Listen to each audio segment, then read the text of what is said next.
তারেক রহমানকে একটা বার্তা দিতে চাই, আপনারা বহিষ্কার করে কোনো সন্তান ফিরে দিতে পারবেন না, কোনো বাবাকে ফিরে দিতে পারবেন না, আপনারা একটা পরিবারকে আপনারা সুখী রাখতে পারবেন না। আপনাদের নেতাকর্মীরা গত 5 তারিখের পরে থেকে যা অত্যাচার জুলুম করেছে, এবং আমিও সেই জুলুমের শিকার। আপনাদের বিএনপির লোকেরা আমাকে মারধর করেছে, আপনি দেখেছেন। যখন আওয়ামী লীগ সরকার ক্ষমতা ছিল, হিরো আলম কিন্তু আওয়ামী লীগের বিরুদ্ধে প্রতিবাদ করতে ভয় করেনি, কথাবার্তা করে। কিন্তু আমি হিরো আলম, আপনারা 5 তারিখের পরে আপনাকে বিএনপির লোক আমাকে প্রকাশ্যে আদালতে কিন্তু মারধর করেছে, আমি বিচার পাইনি। তাই আপনাদেরকে বলতে চাই, জনগণ আপনাদের উপর একটা আশা রেখেছিল, আওয়ামী লীগ সরকার গেলে আপনাদের দ্বারায় ভালো কিছু হবে।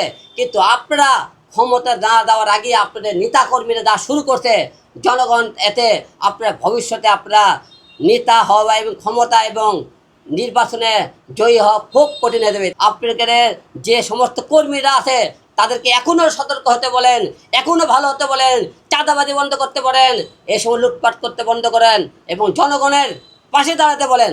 তাহলে দেখবেন একদিন বাংলাদেশের মানুষ আপনাদেরকে নিয়ে যে আশা করেছিল, যে মনে স্বপ্ন দেখেছিল, সেই স্বপ্ন বাস্তবায়ন আপনাদের হবে।